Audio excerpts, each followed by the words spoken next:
and gentlemen, it is time for prize fighters, circus freaks, and gangsters. I'm Jamie. And I'm Greta. And we are here to discuss the 19th century, the greatest century that humankind has yet produced. It was an amazing century filled with the invention of the railroad and the telegraph and, like, horror movies. And terrible, terrible mistakes. So many terrible, fantastical theatrical mistakes. Oh, yes. And while Today we are going to examine the wonderful 1960 Roger Corman-led classic starring Vincent Price, The Fall of the House of Usher. This was a joy to watch from a certain perspective. The reason we decided to do this was Halloween, obviously. Edgar Allan Poe, never a bad idea. But also the Netflix series, The Fall of the House of Usher, which... I mean, I think what they're doing there is a great tribute to Poe generally and just making the most of his love of forcing you to look at the monsters within us. I have not seen that film, that show. I know that it has been just lambasted in various presses that I have seen. I don't know what the reviews you saw were, but the ones that I saw were not glowing. I mean, some people love it, some people hate it, but I think I haven't seen it either, but I've just sort of been reading the capsules of it, and I like the idea of what they're doing. It'll be interesting to see how it comes out, and the fact that Poe really wanted us to realize that all of the problems are of our own creation, and a lot of people aren't into that idea. Yeah, well, Poe was a really, really interesting character, and he lived a really unpleasant life, by and large. That's very true. He saw a lot of misery, but it was during his short life. He was alive from 1809 to 1849. He actually died on my birthday, which is interesting. Oh, wow, okay. He invented the detective story.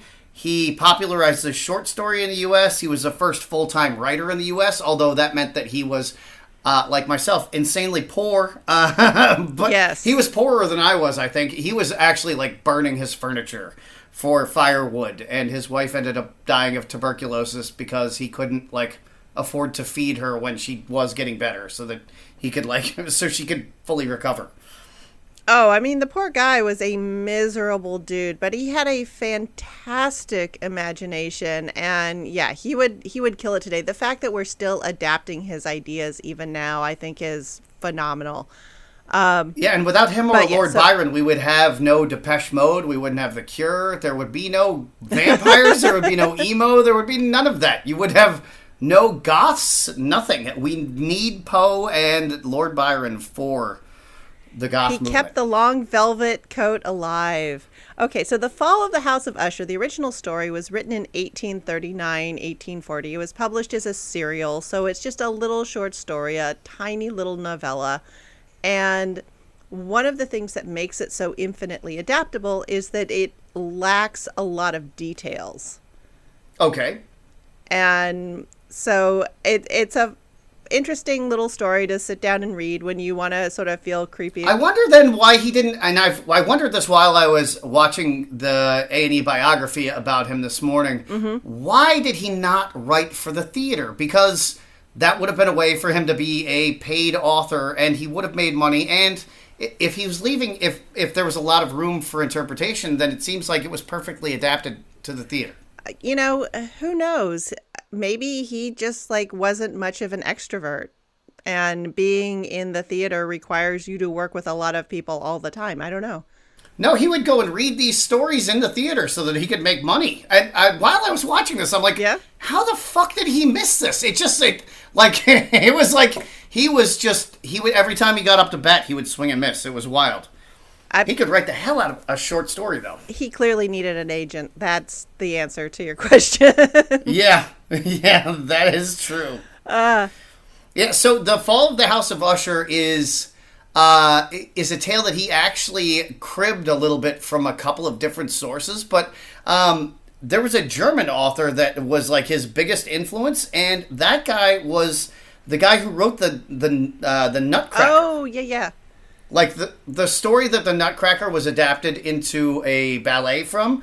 It was again a weird gothic twisty tale. Yeah, the original book. Oh, was it? I've never. I mean, I had to sit through the Nutcracker. I don't know how many times as a kid, every Christmas, but I don't remember any of it. So, what was the tale? Oh, no, the stuff in the book, like 90% of it never makes it to the ballet because it is like weird and like German fairy tale twisty and like on the edge of gory in places. Yeah, it's like nice. Surreal and shit. Well, yeah. Then that makes more sense how he influenced Poe so heavily because he was a fantasy and horror author, but he also was he was a jurist and he defended Friedrich Jahn, who was the founder of modern weightlifting, like the gymnastics movement and weightlifting. He was on trial in Germany for having he raised this democratic army that won during the Franco-Prussian War for the Prussians. And so after they stomped all those people out, these guys were fomenting all these democratic revolutions, and they all got imprisoned. And so it was like 1820. Friedrich Jahn was on trial, and this guy defended him, and then immediately died of syphilis. So we didn't get any more stories out. Oh, okay. So it sounds like Friedrich Jahn was sort of tied up into the people who became the 48ers, a bunch of Germans who left Prussia during its like super militaristic time. And it's like, hey, we're not into just being the minions of some prince dude. We have bigger democratic ideas. And you know where that's happening? This America place. The most democratic place on earth. Exactly. That's exactly right. Yes. And so they founded the first public gyms in the United States, but the first private gyms in the United States were founded by Friedrich Jahn's earliest students in Boston, Massachusetts, the birthplace of Edgar Allan Poe. Well, damn. And so Harvard University and this one private school had the first two gyms, and poetry, horror, and lifting were all intertwined in this publication that was based in Boston at the time, where they would write about feminism, they would write about horror and poetry, because it was the newfound like weird fiction stuff. So they were all writing all this weird like dark fiction and dark poetry, and it was getting published in this magazine that was about bodybuilding, feminism, and it's so cool. It's all of this sort of what we were talking about a little bit in Barnum, like all of these new scientific ideas and just the idea of a systematic science of humans and nature and the universe. It was just like all swirling around. And so, yeah, like the scientific sort of building of the body, and is there, another world out there? And hey, maybe the way that we've been treating women isn't the only way to do this. I mean, just all of these sort of like questioning. And so sometimes science can lead people to good and curious and places of great discovery, but then science can also lead people down to dark, gross rabbit holes where they get themselves into an unhappy dead end. And that's almost kind of how the movie goes. Yeah. It really kind of is. This, I will say that this, I saw a lot of tropes come out of this film that like. Oh my God, this is like how Scooby-Doo cartoons are patterned. Yeah, and so this was one of 8 Roger Corman films, that were adapted from Poe.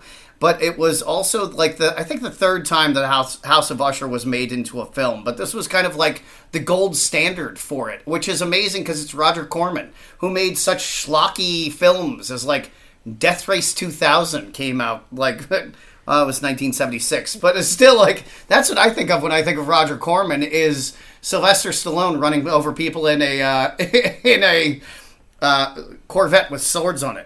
Well, and in its own way, this movie is schlocky because I feel like it like picked and chose a bunch of things that had worked in the silent film era, some of the things that were coming up when now you're adding Foley, the sound effects into movies, and they have fun sort of experimenting around with like prisms and color timing and all sorts of crazy ass stuff. So why don't we get into the film and sort of walk through how Roger Corman made a movie with 4 people?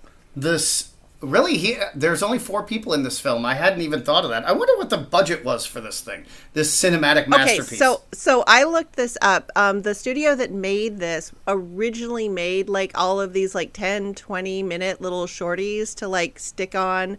You know, when you paid your dime to go into the movie theater, there'd be like a couple of short films and then there'd be the feature. Okay. They were like one of the short film makers. And so this was that studio's like first quote unquote big budget film. They were going to make a whole ass film. Oh, a whole ass film. Well, they definitely made a lot of ass. Well, but it also, like, you can see all of these tropes, both that come out in modern horror, especially modern suspense horror, and then also how do you do the gags in the Scooby-Doo cartoon. So, you know, there's a lot here. Oh, absolutely. I mean, you could draw a straight line from this film. For anybody who's a horror fan, there's a straight line to be drawn from this film to Amityville horror. I mean, yes, it is a straight line.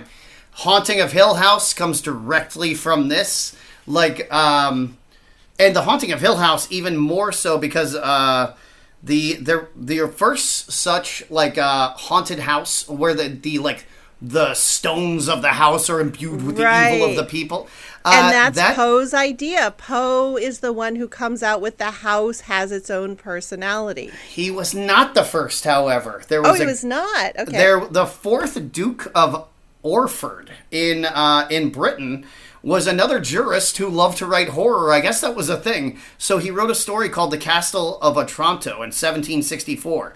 And that was the first of these movies, or the first of these stories, and that even was kind of partially based on a true story of this one Italian castle. Yeah, I was going to say, as humans, we've been talking about places that give us the willies, like for as long as we've been telling stories. So that a house or a castle or a cave or a mountain or a forest or whatever has its own personality. Usually, it wants to eat you. Yeah, I think that's something that we can trace back a long way. Yeah, and so he took that story, and which I think is such a cool thing because, even in his time, that story was old as shit. It was already 40 years old, that story. So he's digging on this old source material, and then when he was a kid, they demolished the first bookstore that was ever built in the United States, and they found these 2 bodies inside of it, and it was the House of Usher. Wow, damn, now I've lost the name of it. So that's like he combined those 2 stories and then made this story out of that, which I think fun. is okay. Yeah, so he's like, it's a literary thread that you can carry at least from 1764 through the present. Too fun. So we're doing this partly as a Halloween movie because obs, but I was sort of laughing at the premise because it also, can kick over to a certain kind of Thanksgiving experience, like that first time if you're dating someone and you go home for Thanksgiving to meet the parents and you kind of walk in, you're like, oh God, what have I gotten myself into? This is definitely a worst case scenario on that. This makes Meet the Parents is a dream compared to that. So bad Thanksgiving experience as well. And part of the reason it's so fun for us to look at is at no point are we saying, oh, this is like authentic 19th century, but it is fun to say, okay, you're in the late 1950s and you're designing a set that is going to evoke the 19th century, the mid 1800s. And that was super fun to look at too, because they had a lot of this stuff lying around their prop closets and like their grandma's attics and stuff that they could haul out and use for set dressing, which I thought was so much damn fun. Yeah, well, to me it just looked like they took the costumes from A Christmas Story and gave them to these people and said, get it. That's the one. Yeah, Christmas Carol. I keep confusing the two. And sent them on their way. Only one has a BB gun, Jamie. But The only Christmas films I watch are Die Hard and National Lampoon's Christmas Vacation. I don't recognize any of the others. I mean, the reason you're thinking A Christmas Carol, because that one is also quintessentially the middle of the 1800s. And, we don't, until, what we're doing right now, there haven't been a whole ton of movies that were not Westerns that took place in this time period. Oh, that's a good point. That is a very good point. Unless you're watching film adaptations of romance novels, which I bet not. Not typically. Although I did see that the Hallmark Channel has gotten in on the Halloween game. They have one out this year. It's 3 beds, 2 baths, and 1 ghost. I'm not making that shit up. Because my friend put it on Plex on our server, and every time I see it, it cracks me up. See, what I don't think you're remembering, it's the Hallmark Channel, so almost all of their movies are holiday-based in some way. Well, I knew that, but I thought it was just Christmas. I thought it was Christmas 365 days of the year. No. That would be ridiculous. I would say everything about Hallmark is ridiculous. Right. So just a real quick sort of history bit in here. So in the 19th century, in the middle of the 1800s, there wasn't Halloween the way we celebrate it, but there was a recognition of All Hallows Eve and then the Day of All Hallows. Like, these were kind of quasi-religious holidays. And as you had Irish immigrants coming in, and you just sort of had like the old kind of Celtic underground kind of harvest festival-y stuff. By the 19th century, there was kind of a Halloween-ish celebration. The Irish used to carve out like beets and turnips and put candles inside them. Pumpkins, way better. So by the 19th century, there was sort of a Halloween ethos a little bit. And and the American sort of stylings of witches were kind of there, but it wasn't a solid thing. There were like little bits and pieces of it around at that point. Were we still eating mince pie in the 19th century? Oh, hell yeah. So people were tripping balls on Halloween. They were out of their mind because the mince pie they were going crazy they had LSD in it from the ergot.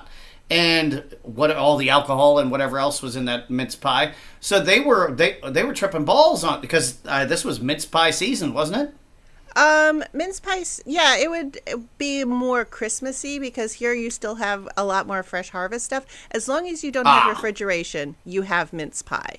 And we have ice houses, but nobody has a refrigerator.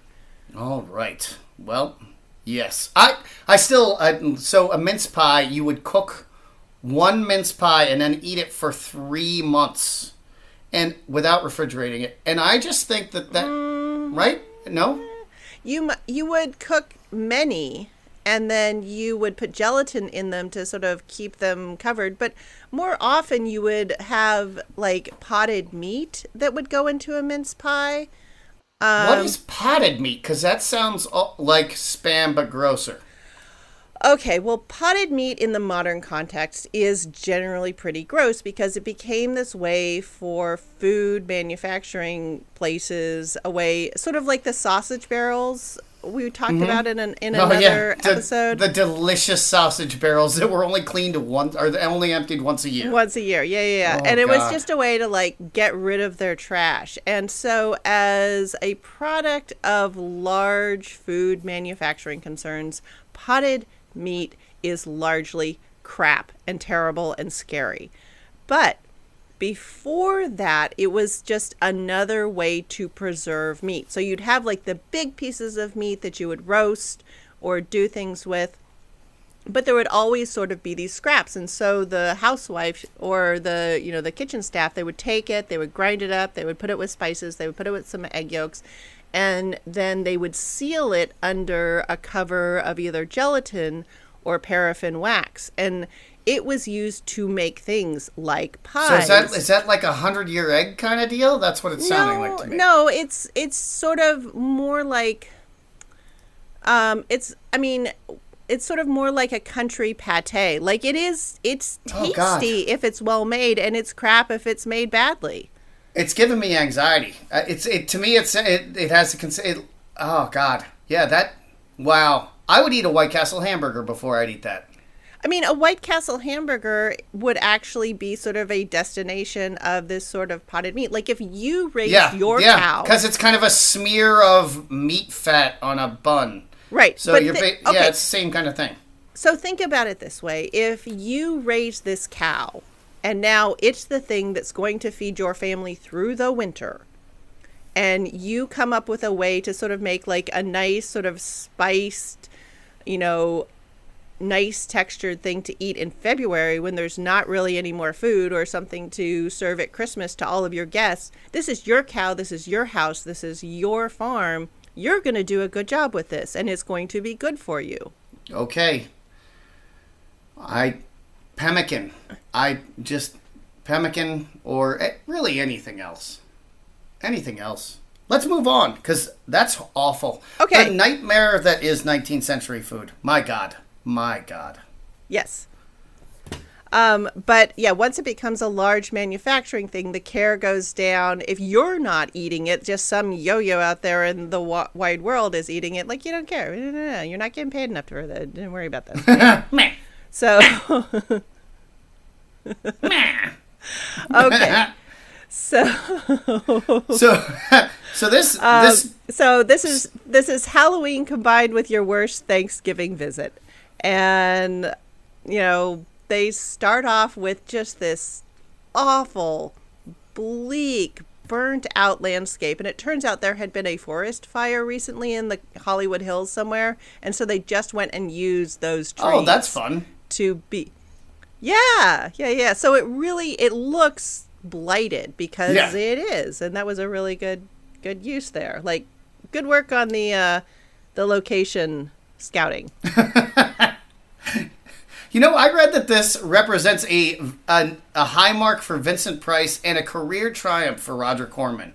And so you were looking at this landscape and thinking this is nice. And I wrote down, I don't think Roger Corman even likes music, because the scores of his films are goddamn horrible. Jesus. Oh my God. Yeah, the score of this film is freaking hilarious. Oh my God. Every film he's ever made, the score is an abomination. Yeah. But yeah, we come up to the Disney haunted mansion as the outer facade that this guy is riding up to on his horse. It's got the tippy gravestones and the fog around on the ground. And the big honkin' knocker, ko-wham, ko-wham, ko-wham. And this is sort of one of those things where you're like, they really could have come up with a better sound effect for that, but it just sounds like somebody beating a pot on a pot. So that style of home is a style of Gothic that was invented in the 18th century by Horace Walpole, the guy who wrote the first story of haunted houses. He built a fake Gothic castle in Britain that was then copied by all the Lord Byron fans in the area. Oh. So it's that Georgian Gothic. Okay, so it was sort of the new Schwanstein of Gothic houses. It's that Georgian Gothic look that you get. Okay, where it's sort of like, this is my idealization of something that, Yep, exactly. That tracks. And so they tried to make the interior spooky, and then they would have these really wild ass gardens that were really riotous and beautiful to contrast with the spooky vampire interior. Okay, yeah, because sort of that. Yeah, again, it's that weird interpretation of science. You have the man and nature, the good, the evil, the wild, the tame. Yeah, they're doing all of the contrasty stuff. And Greek statues, because they're digging up Greek statues like nobody's business. And everybody wants a Greek statue in their yard. Well, and another thing I learned is that they called 18th century stuff in America medieval. That was medieval American. So, and that was all the rage with the Poe crowd. So yeah, I went crazy researching this morning. But yeah, so you have fancy dude riding up on his horse. He knocks on the door, and the door opens and there's like the stereotypical sort of like Igor faithful house retainer. Yes. Yeah, the doom, doom. Yes, and they go through a whole rigmarole about, well, let me in. I'm not going to let you in. You let me in. I'm not going to let you in. I insist you let me in. Fine, I'll let you in. But you have to take off your boots. Well, and there was a little bit of linguistic fun here that was very sort of 19th century, where he's like, hey, I want to see Miss Usher. And she is confined to her bed. And it's like this real sort of vague sort of third person-y. Like, it doesn't say like she's like she wants to be there. Is she being held there against her will? Like, you don't know. But yeah, it's the type of thing that somebody like that would say to refuse you without saying, nobody wants to see you in this house, man. Go away. Meanwhile, we find out later that it's her fiance. So it's like, this dude is politely fucking off a man who has a legal right to be there, I would assume.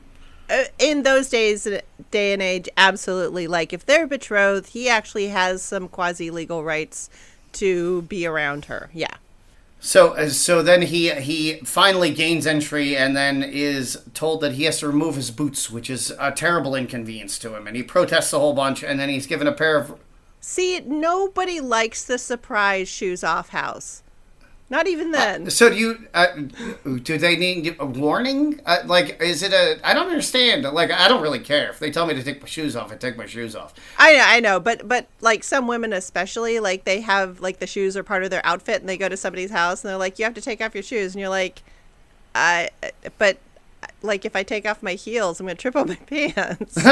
And also, my outfit doesn't match because the shoes are what ties the whole thing together. I always tie my outfits together with my shoes, so it will fuck up your whole outfit. There you gotta take off shoes. Yeah. But and in most houses of this style of this day and age, like, yeah, as we've said before, outside is a mucky, nasty, dirty place. So you would actually have rooms in your home where you sort of expected people to walk around in their outdoor shoes. But if you were going to go beyond that, putting on some sort of house slipper was actually not that weird. Oh. But being in the foyer, which is like a shoes on area of this time and place, yeah, he's like, what? Well, I was also thinking, like, that's not a heated area, one would think, and it's a stone floor. Like, my man's going to freeze his feet to death on that floor. But yeah, I was concerned. Yeah. I was concerned for his poor dogs. They must be barking. But yeah, anyway, the fact that there's no boot jack and the guy doesn't help him take his shoes off, like, yeah, okay, something's going on here. Because if you are asking your guests to take off their riding boots in that time and place, that you need help. Like, that's tough. So anyway, he puts on the house shoes, which fine, and we go upstairs to Mr. Roderick, who is Mr. Usher, but that's what the servant calls him. Because, again, that's another linguistic flourish. And the door opens, and what? Well, it's Vincent Price. And I gotta say, how did Vincent Price work as a paid actor his entire life? And his reactions to anything are wrong. It doesn't matter what the stimulus is. He has the incorrect reaction. His tone is wrong. His facial expression's wrong. He looks in the wrong fucking direction. It is crazy what a bad actor this man is. And I can't believe that we watched this man over and over and over throughout his life. He's abysmal. Okay, because the way I read him, like, I thought he's actually working well as this particular character because he's supposed to be off. Like, the whole thing, you're supposed to look at him and go, what is wrong with you? Yeah, but that's at one point a chandelier falls and he covers his ears, walks slowly forward and says, what is that noise? And it's like, number one, you would know what the noise is. Two, if it hurts your ears, you would run in the other direction. None of this makes any goddamn sense. The man's an idiot, but he's a terrible actor. Well, but so the character he's playing is a very particular 19th century type, too. You're very wealthy. You don't have a lot to do. He's not like running a business because, ew, don't like work for your money. Oh, gross. No. And so he has literally nothing to do. He's not going to like work out in the yard or something. That's weird. And so he's bored, and so he's playing this role of this aesthete. Like, I'm too good, I'm too delicate, I'm too finely bred for this world. Everything's too loud and too bright. Oh, I see. So he claims he has, well, what is now known as hyperesthesia, I looked up. Yes. Yeah. Food is too tasty. But, hypersensitivity to any stimuli. Yes. Food is too tasty. So later on, when he's like playing the lute to soothe his nerves, have you ever heard a more out of tune harpsichord in your life? I've never heard any noise like that before in my life. And then the other guy's like, ooh, let's hear some more of that. And I'm like, said nobody fucking ever. Somebody should have smashed that lute over his goddamn head. And who owns a fucking lute anyway? Oh my God. Well, aesthetes who are like, I'm hearkening back to a more noble time of my ancestors when they played the noble instruments of the noble past. Yeah, this is where Roger Corman clearly doesn't give a shit about music because it wasn't even a lute sound. Seriously. But oh my God, now we know that Vincent Price would have been wearing in 2002, he would have been on in the middle of the quad wearing a jester's hat with bells on it playing the fucking lute. That's what Vincent Price would have been doing. Probably riding a unicycle as well, just to be an extra ass. Jesus. And this whole thing where he's like, I can't stand anything but like the simplest gruel. I mean, these days, if you have that much money and that much time, you want like the most interesting and exotic foods. And the kicker is, in real life, Vincent Price was actually quite a bit of a gourmet. So that whole thing was pretty hilarious. Ooh. Were he and Roger Corman friends? Because they made 8 shitty movies together that were written by amazing authors. Richard Matheson wrote this fucking thing. And Harlan Ellison wrote a couple of the movies. How is this so bad? Because it's schlocky horror, that's why. I mean, they made movies with Boris Karloff and Peter Lorre and Jack Nicholson and, Basil Rathbone. How are these all so bad? Because I kind of skimmed. I went around. I did a little looking. And they were all abysmal. But yeah, so Mr. Roderick at first, in modern terms, you're like, does the guy have a hangover? Because he's like, shh, not so loud. But yeah. Yeah, also, you would think a guy with hypersensitive ears that couldn't stand hearing a person drive up in a carriage from a half mile off would be able to stand the lute. That lute that was happening in his hands. Yeah. He wouldn't be able to stand that own sound because that was god-awful. It was god-awful. Yeah, but it was very fun seeing them sort of recreate how a rich dude of this time and place would live. And he's got his bedroom, and then in his bedroom, he's got these big-ass fancy chairs and all this fancy shit on the walls and statues and a book on a stand. Again, it was all just a total incredible mishmash, but it did very much evoke if you were a rich person, and this was almost even more 17th century, where your bedroom would also be kind of your office and where you'd greet people. It was kind of interesting to see what fusty luxury looked like from the 1960s looking back into the 19th century. I think, to me, once I read about the medieval American thing, I felt like it was probably, I mean, it might have been completely incorrect, but it seemed because it was just a jumble of different eras that was made to look old, it felt right to me. Well, and that's what I was talking about back in Warrior when they had the sign for antiques in 1870s San Francisco. This is what was happening as Europe was sort of falling in on itself, and all these different princedoms were either being coalesced into larger kingdoms or falling apart into these weirdo democratic what's-its-nots. All of these castles were kind of being abandoned, or Napoleon's troops would come through and loot them, and so there was all of this furniture just kind of floating around, and so entrepreneurs would go there from America, ship it back to America, and so you'd have all these new gold millionaires and railroad millionaires and who knows what, who were looking for how can I look rich and important, and they would buy all of these jumbled up antiques from Europe. Yeah, there was just that story a couple of months ago about the yuppie couple in New York who had a like 2,500-year-old frieze that they had been using as their coffee table. Mm-hmm. It was a Roman frieze, and it was like from Pompeii or something, and yeah. Well, and that also makes sense because, in the 19th century is sort of when archaeology was getting going. This is sort of more formally, again, this like everybody's doing science, man. And so they would dig up shit from Pompeii or somewhere in Persia and just like ship it home in a box. And then, it'd get left in the attic for 75 years. And then somebody would open up and goes, I guess this is valuable. Hey, Bub, you're setting up a new house. You want this for your coffee table? Yep. I mean, it was probably something somebody got in college or something from their parents, and then they, it's so funny. Yeah, they cleaned out Grandma's attic. Exactly. I mean, that is where a lot of these American antiquities, they're just kind of like lying around in IKEA bags now because people are like, I guess that's old. I mean, when I was cleaning out my grandmother's house, I found some Egyptian artifacts that they'd picked up on a trip to London. Like, okay. So yes, I have touched beads that were in a pharaoh's tomb that were probably illegally looted.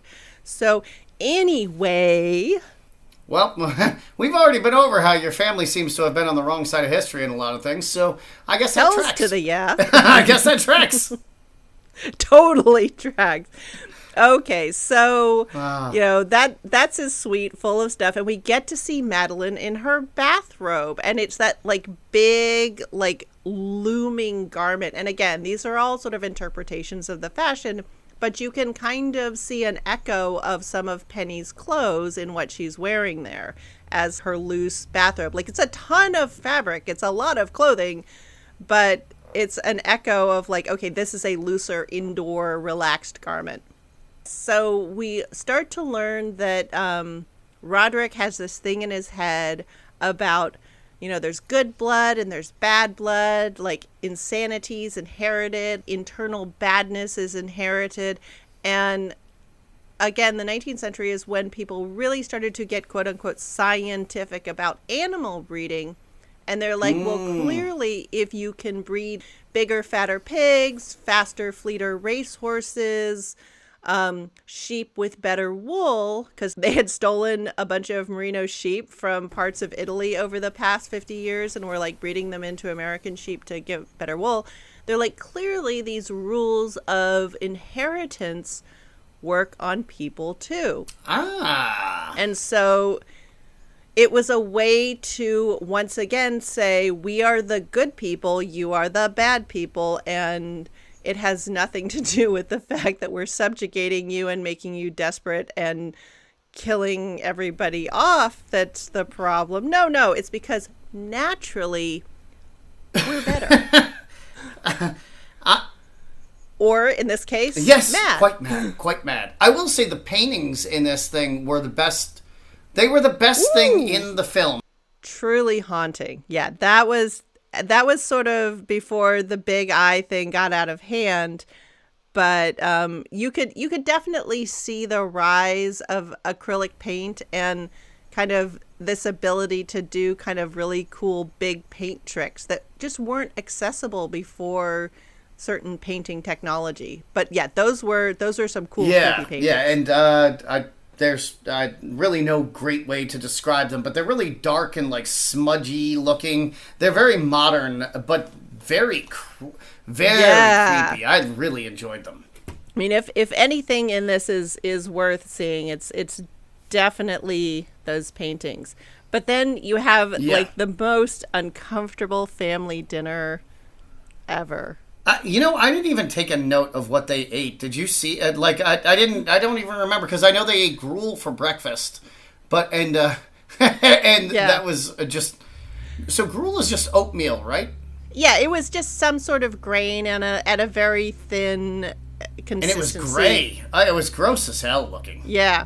Yeah, I didn't look at what they were actually eating. I was just having more fun looking at the table setting and the big ass candelabra, and it was sort of like and the glassware, and You know, it was very indicative of if you were rich in the 19th century, this is the kind of stuff that you would have. And so that glassware was on because so these wine glasses were the stem was clear, but the goblet itself was blood red. So it looked like you were drinking goblets of blood. Yeah, and having that sort of colored glass, that vividly colored glass, that was a sign of wealth. Like, that was new technology. If you look at cultures in the past that have had really good glass tech, like the Romans, even their colored glass is pretty clear and pastel. And so being able to create this very vividly colored glass was cool. You'd get lead poisoning, but anyway, that particular shade of red was shown to be to have lead, and so over time lead would leach into what you're drinking. Yeah, sort of like pewter the century before. Yeah, it seems like we're the first generation in a long time to not have chronic lead poisoning, because everybody had lead in them. I mean, the last from the 1970s to like the 1890s seems like everybody was just dead, like half dead of lead poisoning at all times. Well, and cadmium and all sorts of things. It's a lot of fun. Yeah, because if it wasn't coming out of their exhaust pipes, it was coming out of their lead pipes or their lead paint or their pewter cups or their pewter forks and knives or like. I mean, now we're worried about the plastics, but Jesus, then they had lead. So it seems like we just go from one poison to the next. Well, absolutely. Like when you're sort of mass producing and concentrating stuff, this is a problem. Humans, we haven't gotten the hang of that yet, that you have to look at the back end of all of this stuff.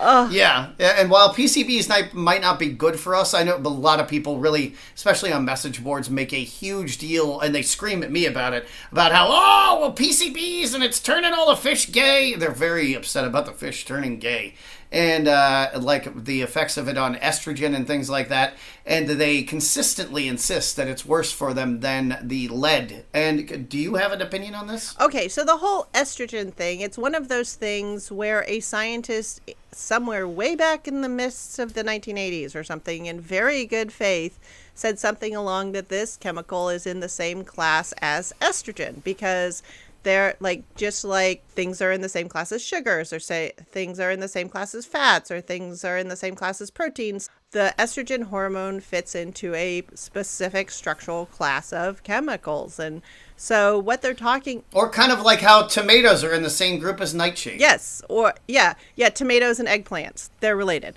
Yeah. There you go. And so everybody took that to say, these things are estrogen, and they have the ability to give you boobs. So I'm like, no, that's no, you're making like too many leaps there.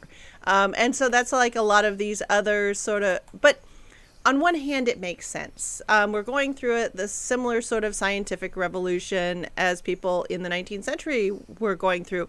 Too much shit is happening for people to understand. And so they're terrified. And so I can't do anything. So I will just go after something that I can yell about, like I have words for.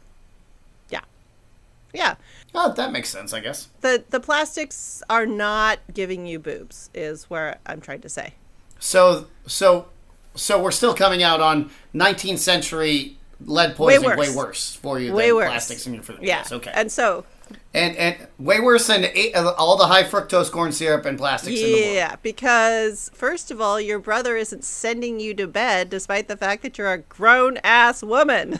Yeah. Madeline must retire, he says, which is the most imperious statement ever. I just like if a man, a brother of a sister, an adult brother of an adult sister, said that his sister must now go to bed to her fiance, that man would end up in the hospital. Vincent Price wouldn't have survived this film in any other generation. and yet that is the sort of shit that would happen, because Madeline's the girl, Roderick's the boy, and because he is her only, like, adult male relative, he gets to be in charge. Pow! Right in the kisser. That's just... Madeline must retire. Pap! Well, never mind. She can stay up. So, as much as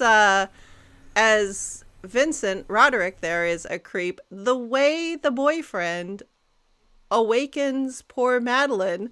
that's not exactly charming either. He, like, sneaks up on her and puts his hand over her mouth. The "don't scream," and then smooches her. I just... Boy, there was so much rape going on back in the day that, like, people thought this was just how you... Also, why would you sneak up on a person and cover their mouth and say don't scream? That's psychotic. A person obviously would scream. That's what a kidnapper would say. That's not what your friend says to you. They say, hey, it's so-and-so, and then you don't scream because somebody whispered and said their name. Right. But the fucked up thing here for me is, like, this is sort of what was fed to both boys and girls. That's supposed to be romantic. And if you're on either side of that transaction, you're like, it kind of makes me feel a little ooky. But the people who are older than you and who have been, like, living in that swimming pool for a while are like, no, this is the way it's supposed to be. You're like, I don't think I like that. And like, well, you're not being a girl right then. I don't like it. I'm blaming amphetamines. This just seems like meth energy to me. And I know that the 1960 was like the height of the amphetamine epidemic of the 20th century. And we're matching it now, I guess, but like a different segment. Like now it's the underclass of the population, so nobody really sees it. But like back then it was the middle class and the upper class, just filled with amphetamines. We gotta go. Every decision they make makes sense when they're on meth. And I mean, at least he never punched that woman once in the film. And I mean, I don't think I've ever seen a John Wayne movie where he doesn't smack the shit out of a lady for no reason. That's true. But this sort of, a man appears and you're like, oh, thank God, a man is here. Does he want to kiss me? Oh, good. Well, maybe I shouldn't because I'm a good girl. Oh, screw it. Just kiss me. Yep. That's sort of the progression that all of the films have for women. And you're like, so I guess? No, I still don't like it. Nope. Yeah, they grind the woman down over a long period of time of just merciless hounding and stalking. And then when the woman is just broken and shattered and can't handle it anymore, she's like, fine, at least this psycho will protect me from the other psychos who are trying to so beat again, me. It's like, what's the softest landing from the shitty situation I'm in? But again, she's kind of brainwashed into like, yeah, my blood is probably bad, so... I gotta die here. I don't know. But what would happen if a man snuck into a woman's bedroom in the middle of the night and that's like a hanging offense, isn't it? It really depends who you are. If you're the housemaid, no, you got shit. You got fuck all you can do about that. That's the price of admission to working in the house. Oh, yeah. But I meant like she's a noble lady. Like, well, wouldn't she have... You know, if the guy was rich enough, then no, because she's just a woman, or maybe you marry her to him, or, you know. I mean, it's like now, if the guy's rich enough, what can you do? Let me amend the opening to this and say it's the most fun century to learn about. Maybe not the best century in human history. It is the best century to learn about. Nobody wants to live there, and I don't have any desire to punch a lady, so I don't think I would fit in. But then, okay, so after all of that creep fest, we do get to walk around the house and just, honest to God, visit every single haunted house Scooby-Doo mystery trope ever. They spared no expense on the cotton fake cobwebs either. Like they spared no expense. They must have laid down $10 at least on that stuff. Well, $10 is 1960 money. Come on. Yeah, I know. They strung it from every single inch of that house. Any house with that many spiders in it, all the people would be dead in it long before they could kill each other. Oh, I mean, but yeah, you had like the big old staircase with the loose banister. You had the well, okay. Oh yeah, that's a termite problem. The termites have drills and saws, so that's a serious problem. And he really went right. He almost died. That was a really believable stunt too. For anybody who's trying to picture this, he goes up to a banister and puts his hand on it, and then there's a like smash cut to him to a banister that's like a foot away from where it had been, and he's like almost about to fall, but then doesn't. Amazing stunt work, amazing, and also his acting. He almost made a facial expression in that one. How? I don't know what magician was able to imbue this mannequin with the ability to speak, but what is that mannequin's name? Mark Damon. He goes on to be a producer. Mark Damon. Oh, okay. He has no relation to Matt Damon, although they have basically the same wooden delivery. So they both. I guess Geppetto was their dad. They're related in that he was Geppetto Damon. And he has two wooden boys. Well, again, he's coming out of this movie tradition of masculinity where men have no emotions except angry, because he does do angry later on. He's the biggest pussy I've ever seen on film. He threw a tantrum like a child. That was not angry. He had a tantrum. Okay, I will give you that one. I mean, I guess that's a child's anger, but it was a literal tantrum. I mean, yelling at the guy who can't stand loud noises, that was fun. That was funny. That was his one aggressive move.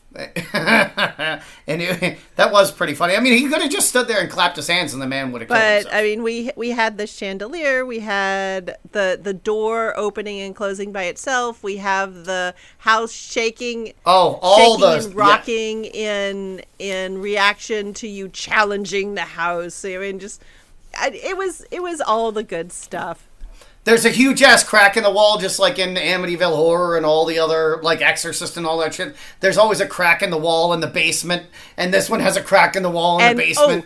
And in the basement, you have the family crypt, and this is the first time I actually laughed at this movie. And this is where your comment about medieval, quote unquote, comes into play, because he's walking down and there's suits of armor. Oh my God. They have a fucking dungeon in their basement, first off, and for some reason there's a big-ass skeleton key that opens the door, like it's an actual medieval dungeon, and then they go through this really, unnecessarily windy, narrow stone staircase to pass, like you said, a suit of armor to get into the basement. I was expecting them to have people in chains in the basement. Like a guy in rags just hanging there, making some Monty Python jokes. And at one point, they talk about him writing from Boston. And so you're like, okay, so this is supposed to be taking place in America somewhere, whatever.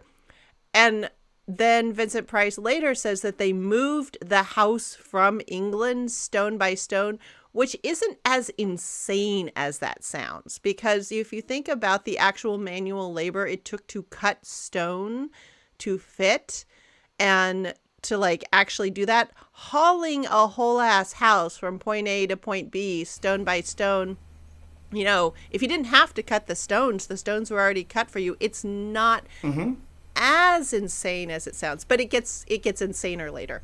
But well, no, and also the Vikings prefabbed all of their homes, and they marked all the logs and stuff, and they made Lincoln log homes, and they prefabbed them and then transported them with them so they could just immediately erect them when they got to where they were going. Yeah, that's so. Cool This is shit.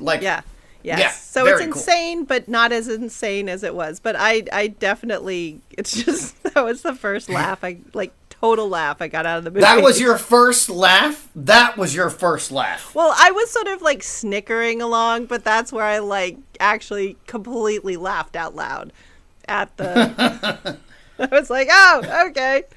But I did have the first time that I laughed out loud was when the chandelier fell on Philip, and I wrote chandelier falls on Philip and Vince can't act again. What is that noise? He asks, all chill, even though that shit was so tinny it hurt my ears. It is astonishing how bad the acting in this movie was. Well, but all loud noises past egregious. A certain loudness, he can't tell one from the other. I mean, what, you're walking up the stairs too loud? That's just as bad as the chandelier falling. How is he supposed to tell the difference? That's That's right. He's too rich to handle all this poor people nonsense.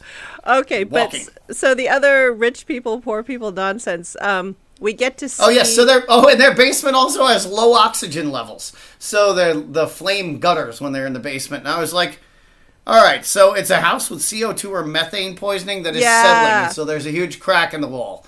And they think this is a demon house now. All right. Yeah. And they've got coffins for the last two ushers. Pre-purchased these coffins for the two ushers, and they're sitting there. And this Mark Damon looks at it, and he's like, "This is psychotic." And she's like, "Oh no. This is normal. This is how we do things." It's convenient. Yeah. Like what? I want to be buried in some cheap coffin? That would be embarrassing. I'm gonna be dead soon, so this is off my mind. Like, there's one for my brother too. It's not like it's weird. Yeah, it's not just me who's gonna die. It's my brother too. We're both dying.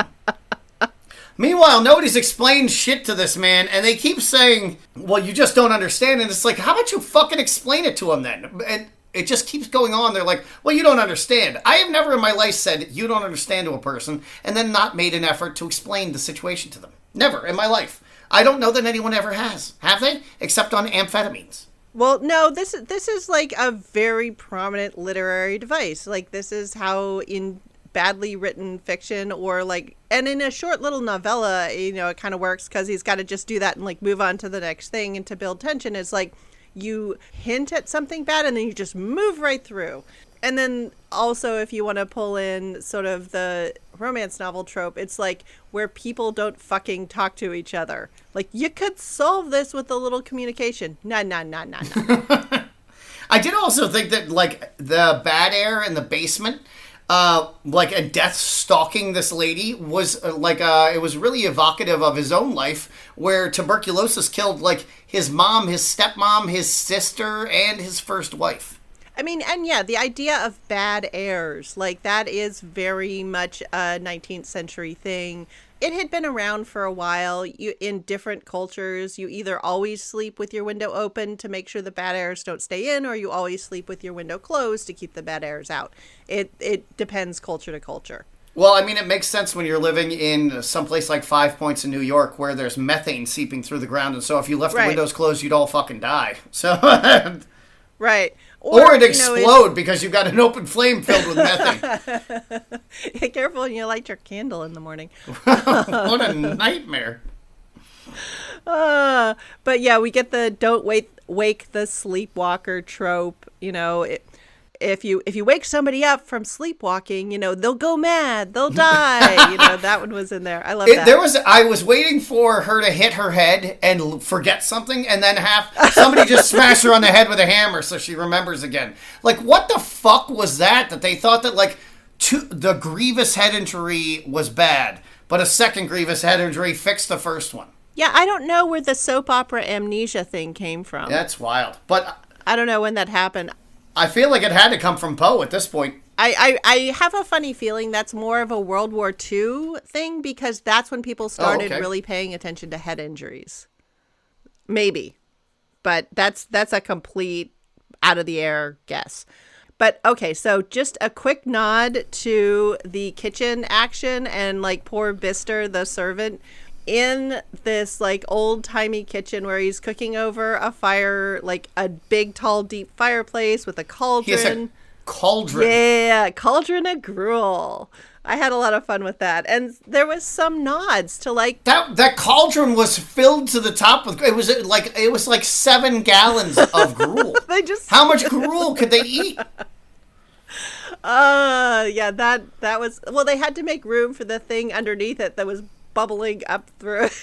That was bubbling so gruel. Oh my god. The only thing that can make gruel more gross is bubbling. It's gray as hell too. Like, god damn. And they're rich white people. So, and as you said, like, some recipe you found from that era said a 1/4 teaspoon of garlic for 6 servings. Yeah. So there was probably a 1/4 teaspoon of garlic in this entire pot. Oh no garlic gruel for these poor like people who couldn't stand the taste of anything. Oh no. But yeah, no, that would be too much flavor for them. They definitely leaned into the thing that was going on is still going on. Like a proper lady, you know, she's not active enough to actually ever be hungry. Oh, I'm so stressed out, I can't eat a thing. I mean, this poor, helpless, starving, frail, skinny woman who just like can't be bothered to eat anything. I mean, this is a forever trope, though. So, bleh. But I was just sort of thinking about poor Mister. Is he doing all the housework in this place? Because, like, her bed ends up made. Like, those carpets have ever been vacuumed or swept or whatever because they don't have cobwebs on them. Or does he have, like, ghosts to help him with the housework? Well, whoever's doing it has a real weird method because there's a lot of fucked up cobwebs in that house. And also, what is the point of continually relocking the dungeon basement door? I don't lock any of the doors in my house. I've never, ever thought to lock one. It was just the dumbest thing to put in this movie, that the basement door was locked. So clearly you don't have a crypt in your house, because these are rules. Yeah. Oh, yeah, because you don't want the dead people to get out. Right. And so I definitely also had really a lot of fun when Roderick Usher is like, you know, we built this castle. We put up this castle on the edge of this deep lake, and I'm like, see, this is why you need geotechs. You know, you can't build the house too close to the lake because all this shit's gonna happen. It's gonna like be leaking gases, and if you put too much of your house's sewage into the lake's gonna die and poison the landscape. I mean, there were consequences here that they weren't thinking about. Yeah, so they got this bubbling cauldron of death, this death pond in the backyard, and then there's a fucking lizard. So he's like, nothing will grow here. The land's all dead. The sun doesn't even shine here anymore. Like, everything's dead. It's all gray. We're all going to die. The fucking house is crumbling. We can't wait for it to fall down. And then they glance down at this pond where nothing can survive. And there's a live lizard. It's alive. Clearly in defiance of this death pond. And it's like, amphetamines are a hell of a drug. What the fuck? It's an evil lizard. Well, I guess all lizards are evil. But I go back to amphetamines. I know, guys, you guys think that Ritalин's good for you, but it makes you make stupid ass decisions like putting fucking lizards in a death pond. So just chill. Yeah, but we do get to meet, you know, all of the past ushers in those cool, the plague of paintings. evil. And sort of listing off all of these past terrible things that they were: thief, usurer, merchant of flesh, i.e. pimp, swindler, forger, jewel thief, drug addict. Yeah, they were just basic criminals by and large, except for the last one. Yeah. But the funny thing about this is, I was sort of thinking about this, was this the 1960s saying, hey, why is it everybody who is some rich dude has all of this evil in their past? Well, he also didn't mention his parents, which I found odd. Like, they just kind of stopped talking about the other people. And these paintings, by the way, the artist, his name is Bert Schoenberg. And the paintings he did are kind of like, imagine H.R. Giger, except change the colors from blues and grays and greens to like pinks and purples and yellows and light blues. So they're just as creepy and weird and unsettling, but like way more vibrant and psychedelic. Yeah, no, those paintings were a lot of fun. But I sort of spent some time thinking about these choices of like the evil passed on. Well, so did you like the build-up for it? So it starts out, it's like petty crime, and then it builds to like mass murder. Mass murderer, yeah. And I love how slave trader and mass murderer are two separate things. And they definitely would have been thought of that in the 1960s for sure. Yeah, I mean, Boston was like the abolitionist hotbed. Right. That was where people were like, yeah, let's go shoot some Southerners over this slavery shit. Yeah. So, but there was definitely, you know, and so I'm doomed. And my sister's doomed. I'm going down and I'm taking my sister down with me, and I'm not going to let you do a damn thing about it. Yeah, and also conveniently, he leaves out his parents, so now I'm wondering what the hell is with his parents? Who raised these two urchins? Did they raise each other? He raised both of them, and he's kind of leaving out like, so where's all the evil shit you guys are doing? And it kind of points to Vincent Price is just a crazy old evil man, and again, this mannequin man, he's not a perceptive mannequin. Yeah, and in the original story, again, there is a lot of vagueness, and so a lot of the shtick was sort of like letting us fill in the problems, and so this is one thing that they did in the TV show that's on right now, is they filled in kind of like what is our current evil, like what are the trade-offs that people are making to get ahead, what deals are they making. And they sort of slot in a bunch of like modern contexts. And so the original evil of the Ushers in the TV show is that they are a pharmaceutical company. So I thought that was kind of clever. I don't know how how it all comes out. I thought that was an interesting slotting in of sort of the modern, like, what's the worst kind of billionaire you could be. Yes, the evil, predatory opiate people. Yeah.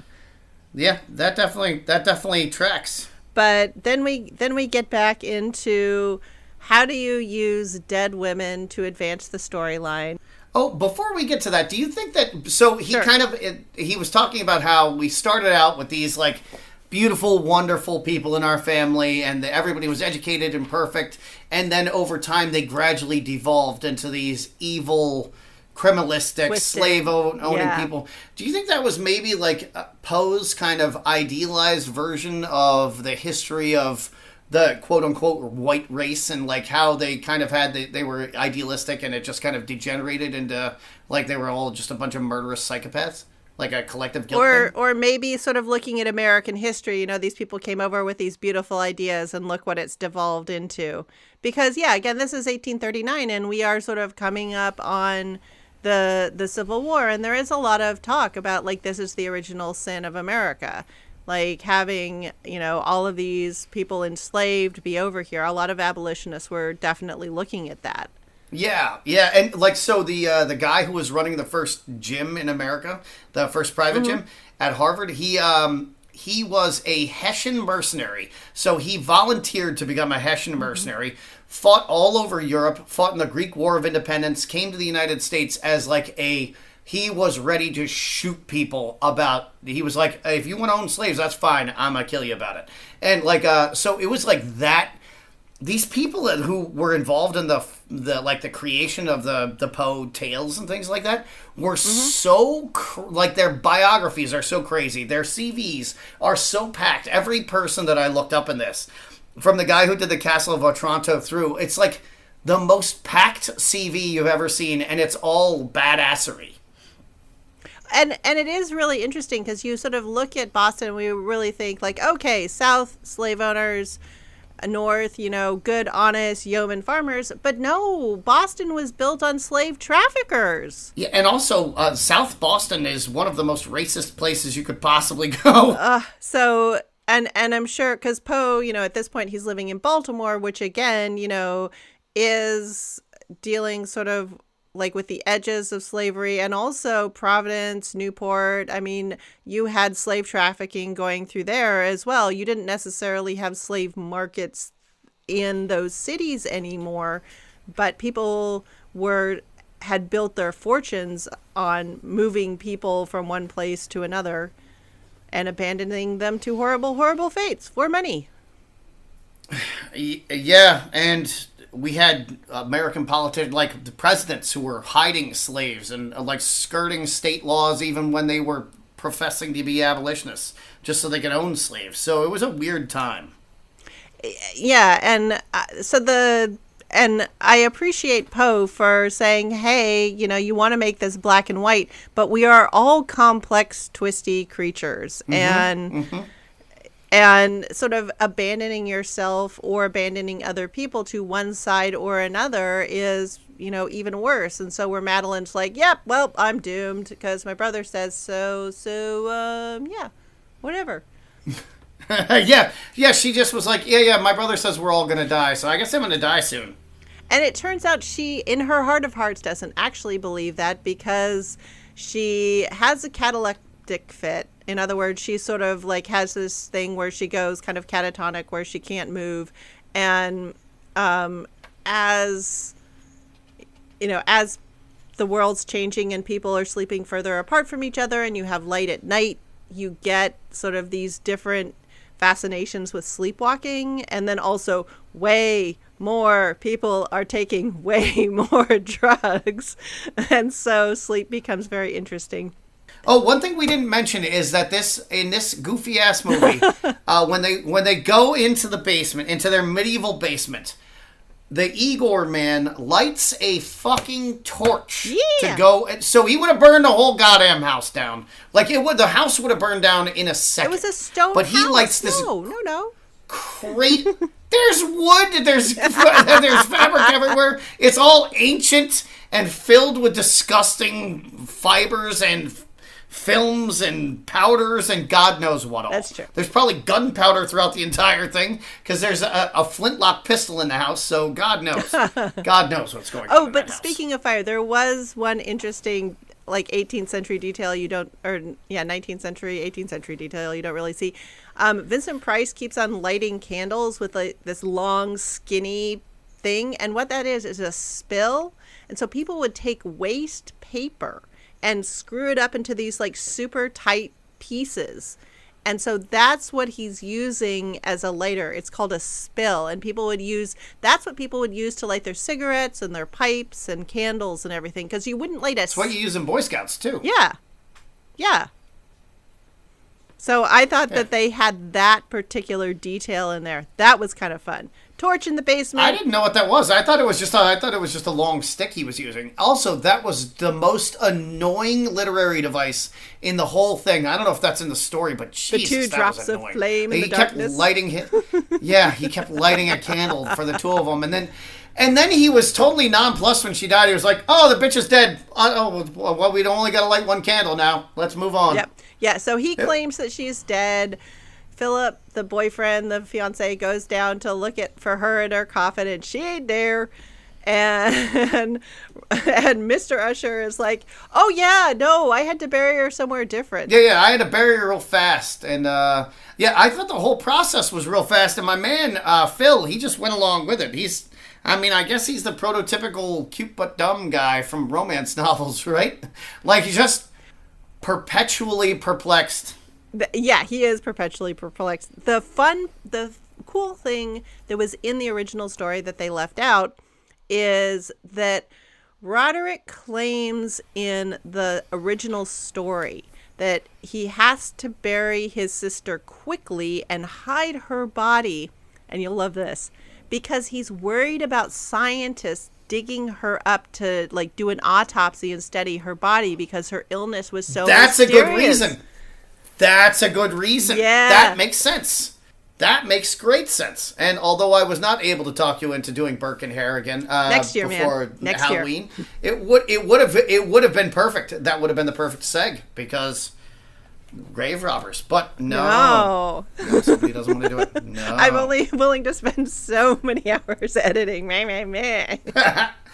I do need to ask you. So the catalepsy thing was. And we know that they had, everybody I'm sure who is listening to this has seen some documentary where they had little bells outside of graves with a string that went down into the grave. So if you were stuck in a grave, buried alive, you could ring the bell. What the hell? Is there a disease that makes you go into a coma and then snap out of it, or that was real common then? Was it part of lead poisoning? What the hell was going on? Why was everybody part of the alive? whole bell thing, because people are getting into spiritualism, but the whole thing we forget about wakes is where somebody would die because you didn't have stethoscopes, people didn't have thermometers, there was no real good way to tell if somebody was in a coma.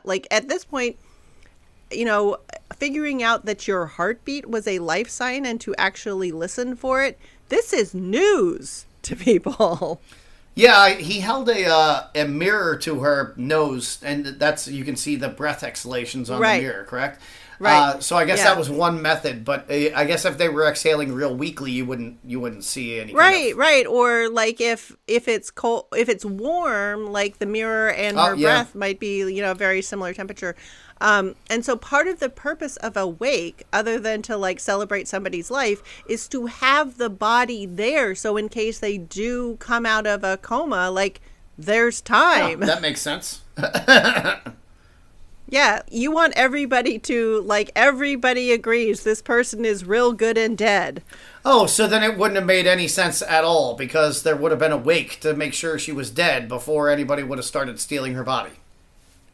Well, it sort of depends, if you're not rich or, you're in a hurry. Like, there's a lot of things, but a lot of these burial customs that seem like super weird to us now, they had purposes. Oh, because, yeah, you did mention that people, that female corpses got a lot of exercise before they got put into the ground back in the day. You said they were exercised frequently, as you said.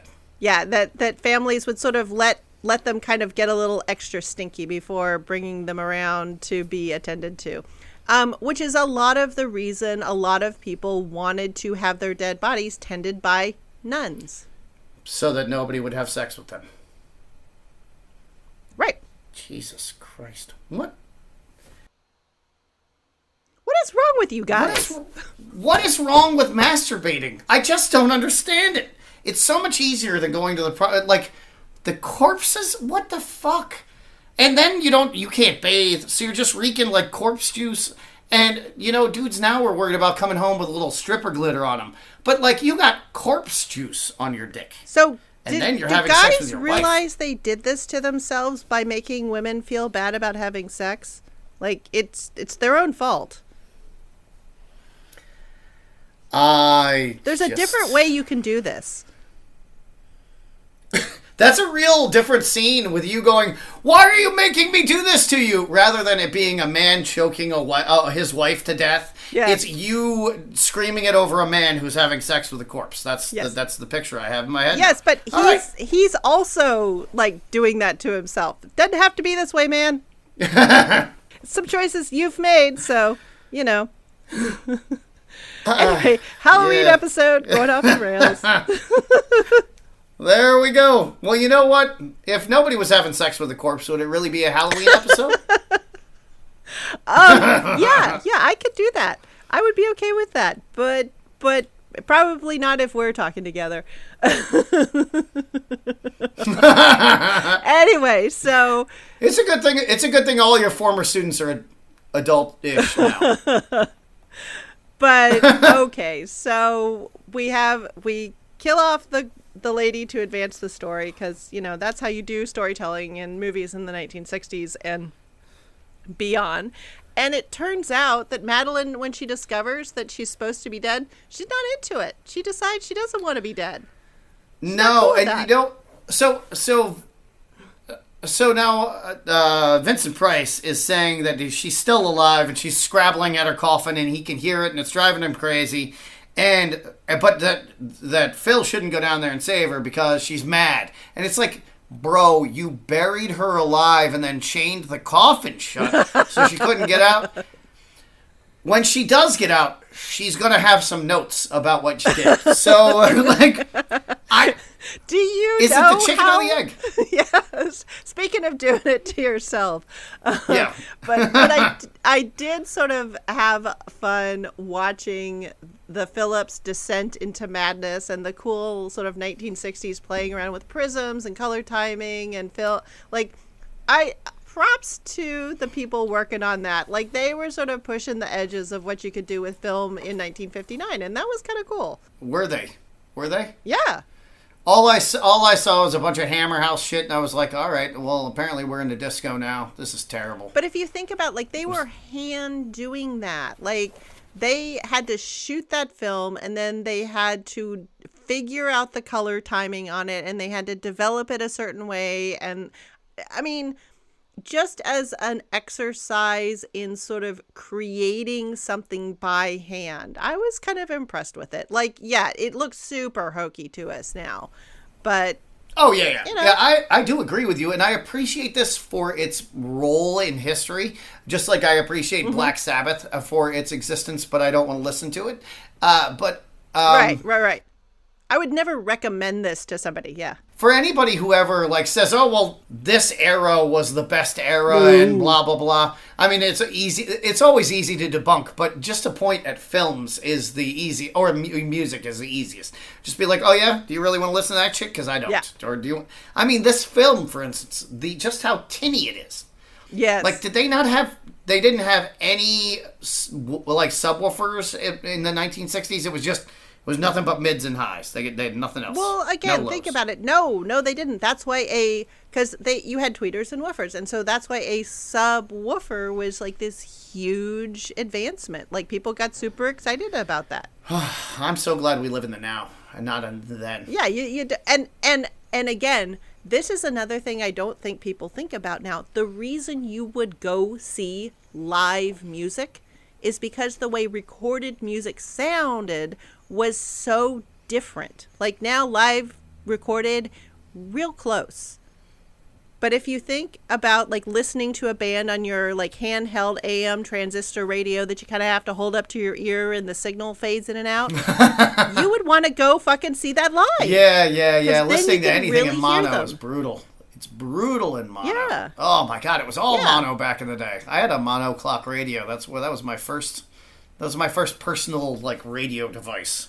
And yeah, the sound was shit. And then you also think about like going to see live music was much less of a big deal, and it cost sort of like the modern equivalent of say like $20 to go see somebody live. Like it wasn't this huge like out of pocket thing. You could just like go do it, or it cost you 2 drinks or something.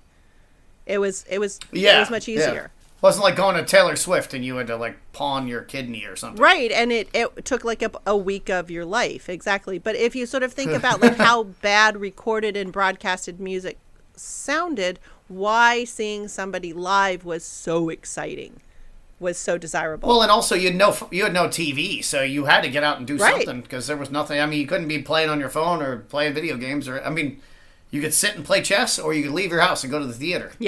Yes, but this is the point after the descent into madness, and he goes down and he like looks for Madeline. Once again, she's escaped from her coffin, and they say, "Oh, this house is honeycombed with secret passages." I'm like, the house you brought over from England and rebuilt? What the hell, man? I hadn't even thought of that. I just thought it was funny where he was like, "Nah, don't go looking for her. You won't find her probably, and also she's crazy, so you wouldn't want to find her even if you did. So we're just gonna leave her in the walls. We're just gonna move That'll on. Be fine. It'll be fine. She'll be fine in the walls. You know, we'll just leave some bread out. Like what? What? Now she's just gonna be the creature in the walls. Yeah, don't worry about it. Like her Uncle Ned.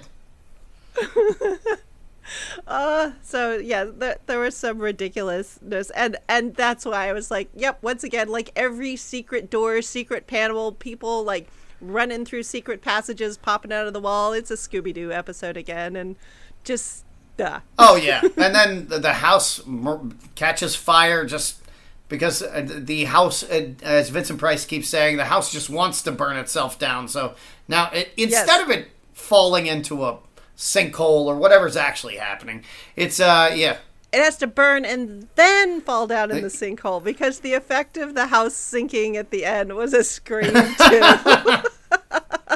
As the two of them get swallowed up by the house. And so early Simpsons episodes, back in the 90s, borrowed heavily from Edgar Allan Poe as well. And so there are a couple of just gorgeous early Simpsons Halloween episodes that have a lot of references to Poe, and there is even one that has a specific reference to the House of Usher. I don't know off the top of my head. I'll have to stick that in the show notes, but I think I've seen a Telltale Heart one that they did. Yeah. I mean, Jesus, we've seen so many Simpsons episodes, and I haven't seen a Simpsons episode in 20 years, but in the first 20 years of The Simpsons, I saw a lot of episodes. Yeah. So. Yeah, no, as far as I'm concerned, after season 10, they just weren't the same. What year was season 10? Like 2003? Something like that, yeah. Or 2000? Yeah. I stopped watching The Simpsons before I stopped watching South Park, and I stopped watching South Park probably around that time, so. But, yeah. They're still going.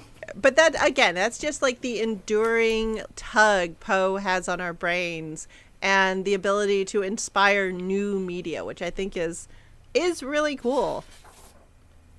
I think it's crazy that I mean, this was basically a whodunit. This, it was a murder mystery at the end of the day, because there was no supernatural shit. It was just like Sherlock Holmes, where they think it's a supernatural thing, but then it isn't. So you can see Sir Arthur Conan Doyle, like, he was a Poe fan. Like, but the butler it's very didn't do fun. It. There was definitely because he was a creepy, weird butler. Is he in on it? Isn't he in on it? Yeah. No, there was a lot of fun stuff, and also a lot of the fears and sort of the implied horror and the thing they had you guessing about. Like, this is the stuff the people who were adults in 1960, like, they would have sort of grown up around the stuff in the 1920s, or they would have had parents and grandparents who would have been telling them about stuff in the 19th century. And so this would have been like weird, misty, creepy stuff from the past. It's sort of like, it's sort of like when people try to explain to you now about, say, I don't know, trench foot or something. Yep. Yeah. Like, these are all fears from the past. And they're even like hazier and creepier because of their uncertainty. That's a really fun point, because even Poe's death is surrounded by uncertainty. We don't know exactly what the causes of his death were, and the thinking is, and this is kind of I can pull this back to Gangs of New York. There is some thinking that he was forced to, like, by the gangs there to vote, and so he was like beaten up and forced to go through the voting lines a couple of times because he was wearing clothes. He was wearing clothes that weren't his, and I think he was wearing a different haircut or something like that than he usually did. And the main gang in that region was the Plug Uglies, which I know because Colonel Thomas Horier Monstry, the most famous swordsman of the era, he was training the people of Baltimore to fight the Plug Uglies at the time, and they were the main gang there. And so you can see them at the beginning of Gangs New York. They're the ones stuffing like rags and stuff in their hats and pulling them on real tight because they wore them like helmets. Right. Yeah. And I mean, for somebody like Poe, it would totally make sense that, you know, he would die under like tragically mysterious circumstances of mistaken identity. And because I mean, a lot of the people who die in his stories die in like tragically stupid ways.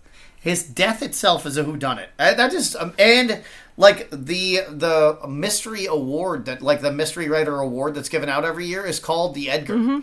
Yeah. So it's just it's such a perfect completed circle, that man's life. So should a modern person go out and purposely seek down this movie to watch it as something enjoyable?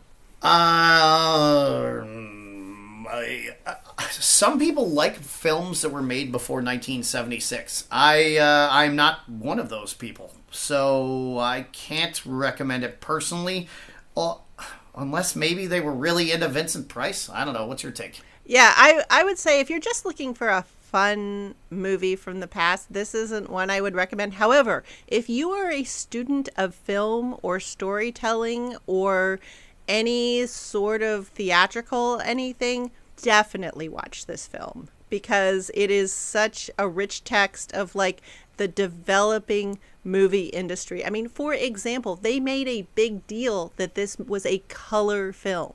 Oh, did they really? Yeah. At the very beginning, there's like, it's in color.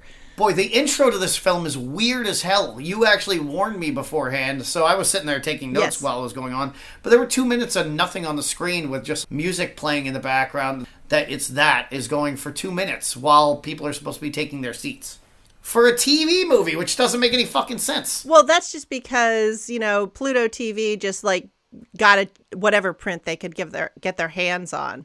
So, yeah, the lion goes and it's dark for 2 minutes and you're sort of waiting. And that's another indication of kind of like how theaters were working in the day. I don't know. I guess it's good then as a historical lesson, maybe. But just as an enjoyable film, does it hold up?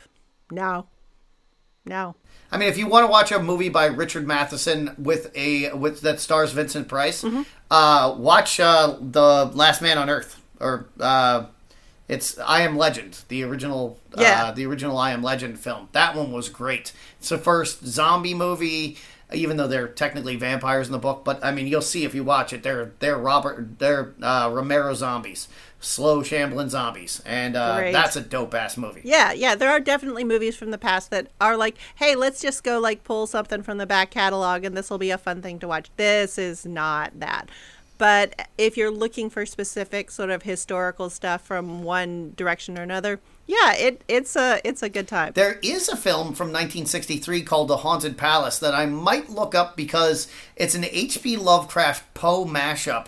It stars Vincent Price, Lon Chaney, and the woman who's famous for being a snake dancer in the 60s. That like real sinuous dance. Her name is Deborah Paget.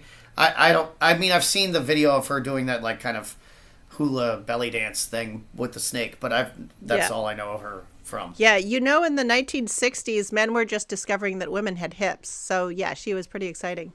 I guess they also were discovering women had voices, although they were not allowing them to speak very much on camera. But yeah, one thing at a time. I guess.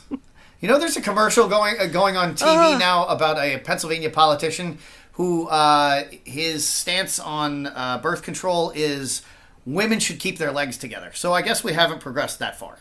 Well, and this gets back to men are so mad because there's no women to have sex with. Your fault, dude. Your fault. This is why. If we could have consent and birth control, do you know how much more men would get laid and like for fun? Yeah, it would. Wouldn't it be nice? Nah. Well, that's depressing enough. Hey, but at least we're not in the 19th century, so we don't have lead poisoning. No lead poisoning, and I can go turn on the water and it will run hot. I don't have to like yell downstairs for some servant to bring it to me. So. And you can't get tuberculosis from sausage anymore, although you could back then, which still blows my mind. I just can't. I'm not eating sausage in Florida right now. No. You could get the bubonic plague. You could get hantavirus. You could get tuberculosis. Hantavirus, though, your skin could slough off. That's a fun one. Bleed out your eyeballs. Okay, but that's Halloween with a bad dollop of Thanksgiving in it, and our next episode will be back on track. We'll be back in Warrior, and we'll be getting closer to the end of season 2. Happy Halloween. We'll see you guys next week. Even sooner. This is gonna drop on Halloween, so we'll see people for our next episode.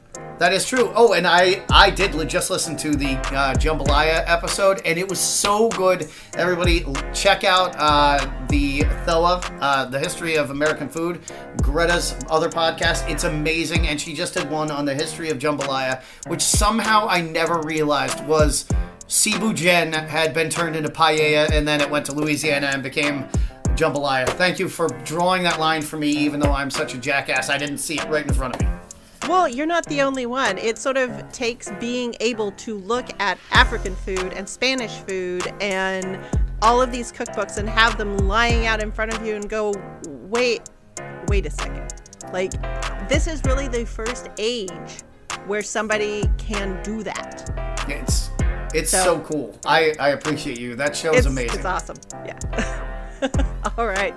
Well, thank you. And I love the fact that you're able to just tie this back in to physical culture, and it's always there. Oh, absolutely. Like I said, I've written a Steroids article about Senegalese wrestling and Cebu Gin, so I will have to actually draw a full line into like some Louisiana wrestling event in the 19th century or something. I can do it. I got it. Gator wrestling. There it is. And I'm on Instagram at Plague of Strength if you guys want to check me out anywhere else. And I think that we got it. All right. All right. See you next episode. All right. You can find more of Jamie and how he can make you stronger at plagueofstrength.com. You can learn more about old American food on my other podcast, The History of American Food. We're on Instagram at pcgpodcast. And you can always reach out to us by email at pcgpodcasters @gmail.com. And you can find more dope beats like this one from royalraven.com.